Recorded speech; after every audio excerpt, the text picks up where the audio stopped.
करने लगे तो हमने सुमरन करते करते ये मंजन किया, यानी इस हृदय को साफ किया। जो इसमें कूड़ा कचरा था तो निकाला और मन शुद्ध और बुद्धि शुद्ध और चित्त तो धंधा करो और जीवात्मा शुद्ध, तब आरती का सामान बनता है। तो आरती कब होती है? दिखाई दे रोशनी में। अंधेरे में आरती नहीं होती, रोशनी में होती है। जब दीपक जलेगा तो आरती होगी। तो सूरत कहती है कि गुरु ने हमको सुमरन बताया,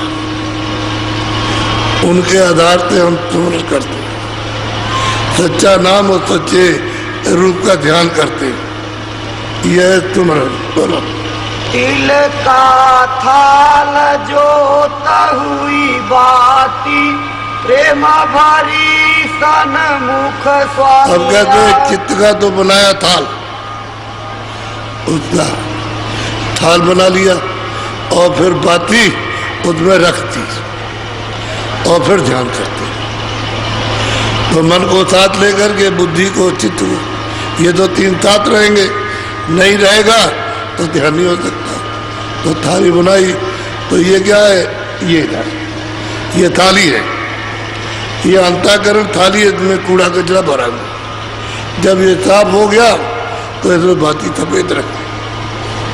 अब वो बिना तेल बत्ती के चल रहा, रोशन हो रहा, प्रकाश हो रहा, लाइट हो रहे, उजाला हो रहा। अब वो मतलब अब सात सामान अब तैयार होने जा रहा है। बोलो। रूप अनूप ही में लाती, दर्शन सतगुरु निज कर पा। कहते हैं कि रूप, एक तो ये रूप जो बाहर पंच भौतिक शारीरिक धारण किया ये, और अनुभव जो ये शरीर नहीं है, रोशनी प्रकाश है। तो ये सतगुरु ने जो बताया तुमने, वो पहले ही इनका रूप मिला दर्शन में। उसमें कोई तेल बत्ती नहीं है, उजाला फाक उजाला है सफेद। कहते गुरु ने ये भेज दिया कि इस तरह से तुम सत्य की आरती करो, तब तमा लेकर के सज्ञों को तब मंजूर हो जाएगी। बोलो। माए चकवी सतगुरु हुए चकवा, रहे न भई तो हुआ। और मैं तो मतलब है कि स्त्री हूँ, यानी चकवी हूँ और गुरु चकवा है। तो नदी के उस पार वो रहते हैं, नदी के उस पार हम रहते हैं। अब कैसे उनसे मिलेंगे? हम तो रात हो गई, अंधेरा हो गया, आंख बंद हो गई, कान बंद हो गए, नाचता बंद हो गई। अब इस पार से उस पार कैसे जाएंगे? तो जो सुमरन गुरु बताएंगे उससे आपको एक पार जाना होगा। फिर सुमरन करना आपने शुरू किया, सुमरन जब पक गया तो फिर आप बैठ गए ध्यान पर, एक सुई होकर के, और दृष्टि को आपने जमा दिया तो प्रकट हो गया। तो सबसे पहले गुरु का ही रूप मिलता है। तो इन्होंने बताया ये हम चकवा है और तुम चकवी, हम उस पार रहते तुम इस पार, तुम भाव में रहते हो और हम भाव पार रहते हो। अब कैसे जाओगी? सुमरन से जाओगी, इस बार उस बार, दूसरा कोई रास्ता नहीं। बोलो। बंद हो गए तो अंधेरा होगा। अब ये रात्रि कैसे खत्म होगी, कैसे उदय होगा? वो प्रकाश सूरज या चांद कैसे निकलेगा? तो मुझे धीरज नहीं। लेकिन गुरु ने बताया कि ये तुमरन करो तो इस पार से उस पार जाओगे। बोलो। सतगुरु पार बसेरा कीना, क्यों कर मिलूं राह नहीं। अब वो तुरंत कहती है कि मैं कैसे मिलूं? मैं तो दिन रात तुमसे मिलने के लिए तड़पती हूँ, और मैं इस पार हूँ और सतगुरु इस पार है। अब कैसे भेंट होगी? बात तुमको ठीक है, लेकिन धीरज नहीं है, हमको बेचैनी है। और बेचैनी हमने सुना कि तुम तड़पो तो तुमको जल्दी इस पार से उस पार ले जाएंगे। बोलो। तड़पूं छिन छिन पिया के वियोग, कस पाऊं अब पिया। अरे मैं तड़पती हूँ, इस पार रहती हूँ, मैं तड़पती हूँ, मौत सागर में हूँ, और पिया न मिले तो उनके वियोग में मैं कैसे यहाँ रहूं? पिया उत्पार और मैं और मैं कैसे अब उत्पार जाऊंगा? उधर से आके गुरु ने बताया इस तरह से तुम दोनों आंखों के घाट पर बैठो इधर, और चलो हम तुमको उस पार कर देंगे, तो हम तुमको उस पार कर देंगे। जब उस पार करोगे तो चल पड़ोगे, चलोगे रास्ते में रास्ता दिखाई देगा। तो वही इधर आकर के सदगुरु इस पार मिले और उस पार जाने के लिए युक्ति बता रहे कि मैं उस पार मिलूंगा, इस पार तो तुमको बताने आया कि चलो ऐसे और बैठोगी उस पार में। बोलो।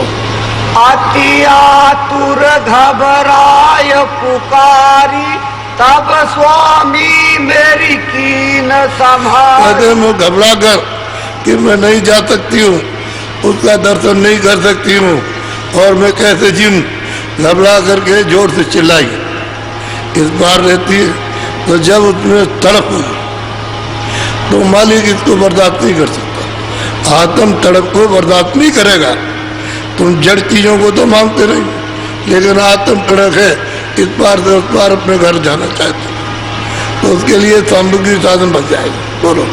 रात बिताई हुआ बिहाना, घट के भीतर भानु गाना। कहते रात बीत गई और सवेरा हुआ तो घाट पर दरवाजे पर सामने सूरज हो गया और प्रकाश हो गया, सब जगह रोशनी हो गई, लाइट हो गई और उसमें सब दिखाई दे रहा। वो दरवाजा भी जो सर का वो भी दिखाई दे रहा। बहुत बड़ा फाटक पे था, अरे बहुत बड़ा, इतना बड़ा फाटक है कि ये संसार इतना बड़ा नहीं है। कहते हैं सूरज हुआ और बिल्कुल उदय हो गया और प्रकाश रोशनी हो गई, सवेरा रात चली गई। तो ये कितने बताया? गुरु। कहाँ बताया? इतवार आकर जिस शरीर में हम रहते थे उसी शरीर में उसने आकर के बताया कि चलो हम वहाँ मिलेंगे, लेकिन उस बार मिलेंगे। तुम ऐसे स्मरण करो और चित्त लगाओ और मन को लगाओ और ये युक्ति बताइए, चलो उस पार और तड़पो, बेचैन हो जाओ, धीरज में रखो, मलिक दे कर। बोलो। चक्षु के वार पड़ी थी थोथी, गुरु चक्षु पार सुनाई पोथी। पार पड़ी थी झूठे झगड़े में, काम में, क्रोध में, लोभ में, मोह में, तृष्णा में, इसमें पड़ी हुई थी और मतलब महादुखी थी। लेकिन गुरु ने आकर के पोथी सुनाई, अपना रास्ता सुनाया कि मैं इस तरह से उस पार मिलूंगा, मैं मिलूंगा, इधर भी तुमको मिला, उधर जब जाओगे तो मिलूंगा। तुम्हारी आंख बंद हो गई, कान बंद हो गए, तो मैं इस पार खोलने के लिए आया और जब खुल जाएगा तो मैं उस पार मिलूंगा। मैं इस पार हूं, मैं इस पार हूं। तो तुम झगड़े में फंसे थे इस बोधि कर्म में, जो भी कर्म कर रहे थे, पाप पुण्य, अच्छा बुरा ये कर रहे थे, इसमें फंसे पड़े हुए थे। और मैंने आकर के तुमको सुनाया कि मनुष्य फिर नहीं मिलेगा, इससे पार चलो, इसी से पार हो जाओ। बोलो। गुरु से मिली खोल कर पाठ, घाट बाट घट बाधा ठाठ। गुरु से भेद मिला, अरे पर्दों को गुरु ने हटाया, जो कर्मों के पर्दे यहाँ थे उसको साफ कर दिया। तो इस पार से उस पार, घाट तो उस पार चली, और वहां जाकर के उनका साक्षात्कार गुरु का। बोलो। लोहा जाओ चुंबक सग मिली, सूरत शब्द से जाकर कहते हैं कि जो है चुंबक लोगों को खींच लेता है, बीच में अगर कोई पर्दा होगा उसके ऊपर तो चुंबक नहीं खींचेगा। तो गुरु ने ऐसा किया कि इस पार से उस पार आवाज सुनाई। तुम इस शब्द को, इस नाम को, आवाज को, इसको पकड़ो, ये घंटा बज रहा, ये शंख बज रहा, इसको पकड़ो, उस पार चलो। तो जैसे ही उन्होंने सूरत को शब्द से मिलाया, घंटे की आवाज सुनाई, वैसे ही सीधी चल गई, इस बार से उस पार।